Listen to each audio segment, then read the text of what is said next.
if you want to. This one's got really good nabari, really good rootage. It has interesting taper. Has some movement up top. It'll be a good literati.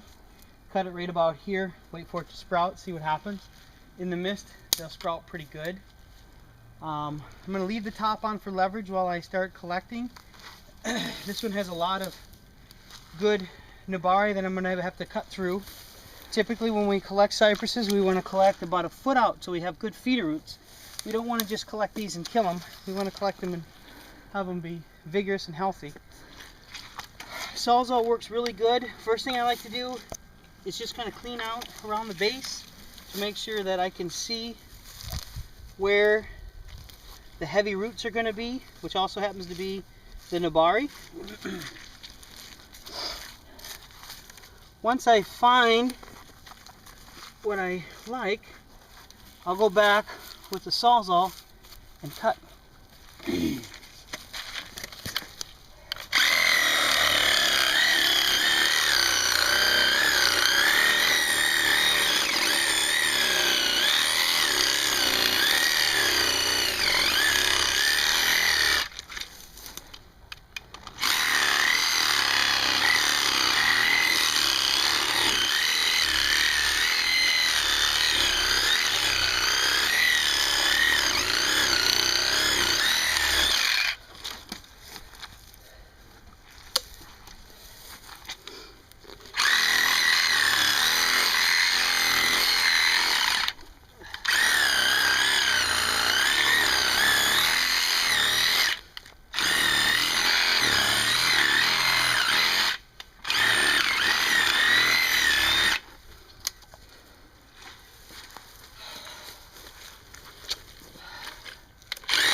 Checking to see where the roots are that I still have to cut, or if I can get lucky and pop it out early.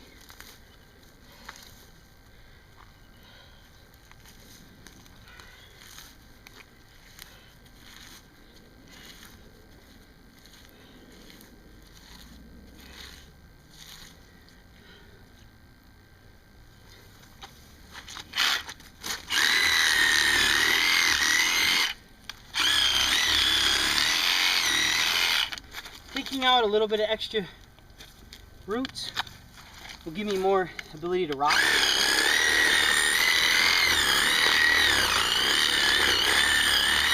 And dig.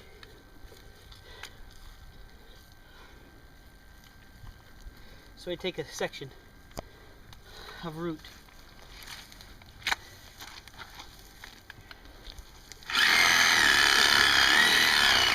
Further out from the first one. If you have a really sharp shovel, you can do the same thing with a chopping, very sharp tip.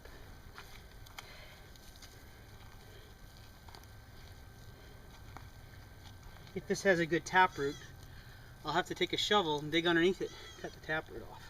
A lot of times we can break the taproot by rocking it, but we need to have a gap in order to be able to rock it.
making that second ring opens it up to where I can put my sawzall deeper and put a shovel in there if I need to, so I can get to the taproot.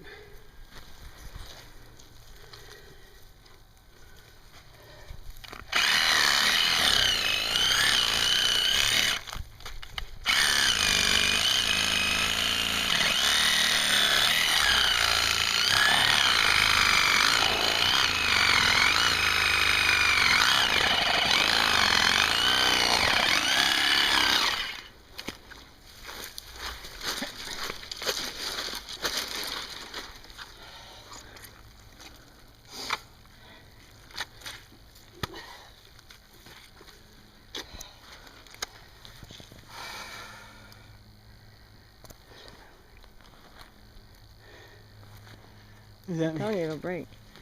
Yeah, I gotta get more better grip. Need water when I need. After this, I'm taking a water break.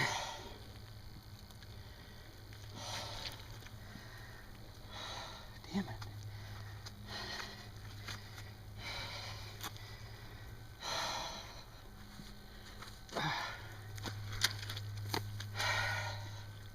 Also, should have paper towels on me. I don't.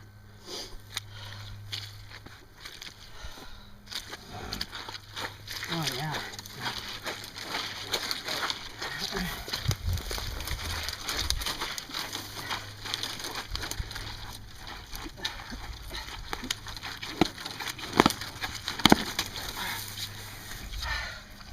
Told you. You can see it. Here. That's why it had such great tap roots. It was in sand below the muck. Once they get that sand, the roots tend to shoot out, but it also helps thicken up the trunk. So it's harder to collect with the big giant tap roots, but that's what we want, are big giant roots on these cypresses.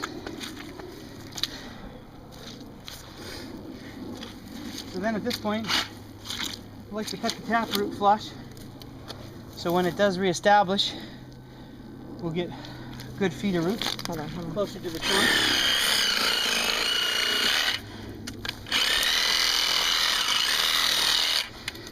We'll come back and prep these again when I put them in the pot.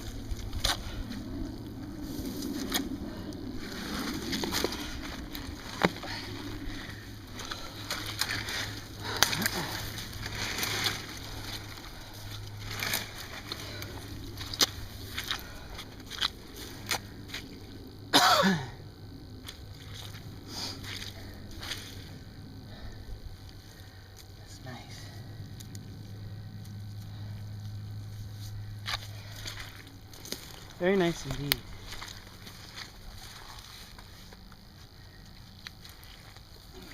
You want a bag? Yeah.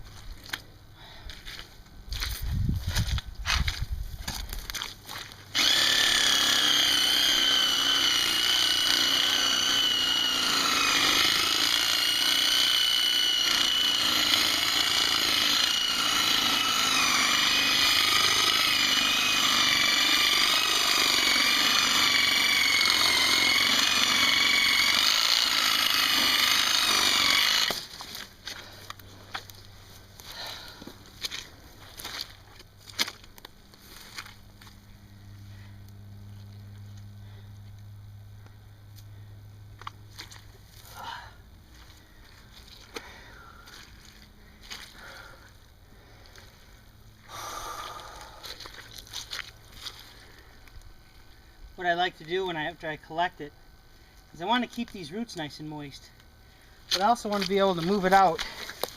So I'll take a lot of the really heavy muck and clay off the roots, although not all of it, and then I'll wrap it tightly in a plastic bag to help keep the moisture in and around the roots.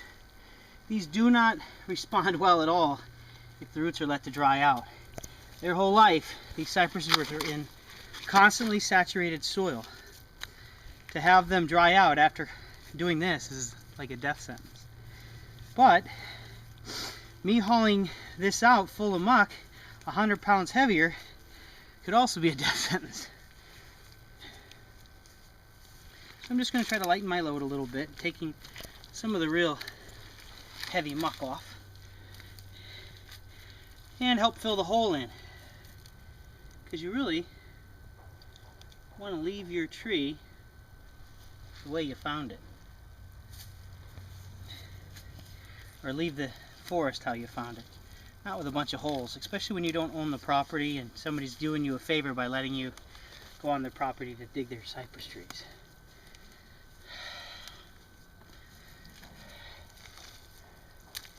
Good feeder roots close to the base.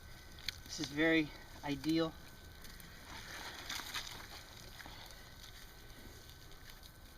If I had a root rake and I wasn't so tired, this would be a lot easier.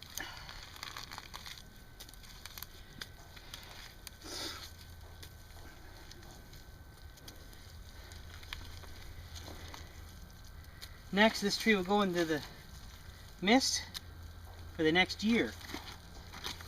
It'll be bare rooted. We'll get all the muck out. We'll put it in organic, well-drained soil.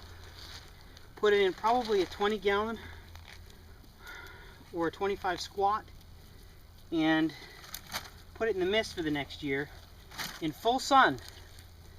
What we found with cypress is if you collect them and then put them in the shade, you will get about 50 to 75% success.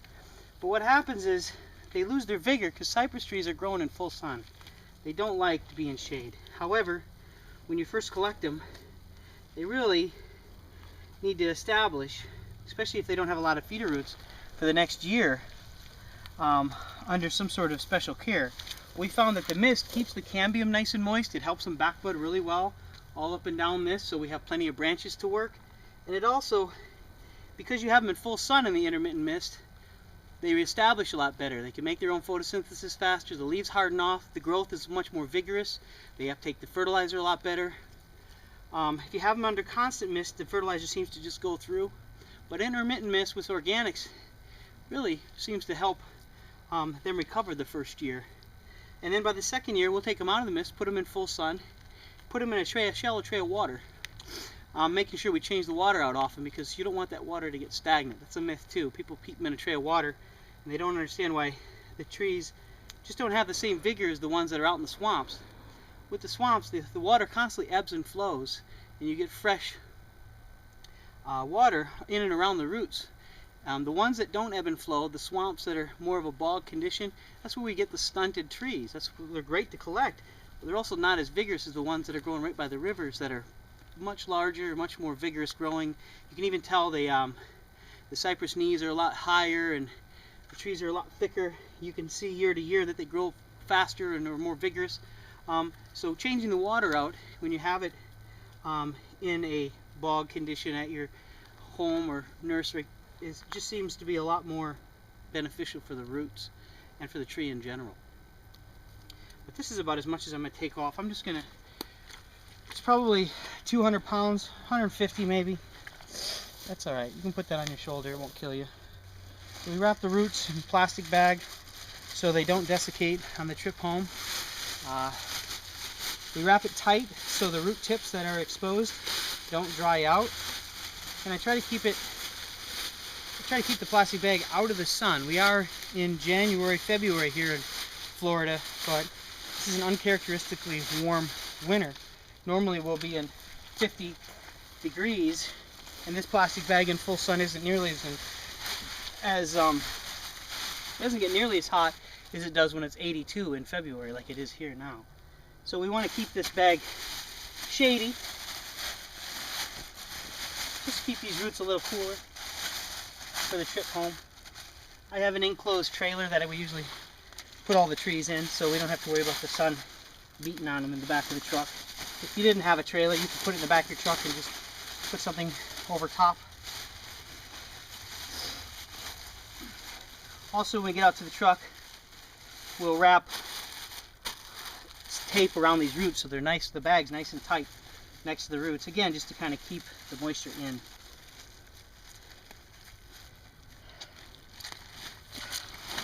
So that's how we collect cypresses here in Florida.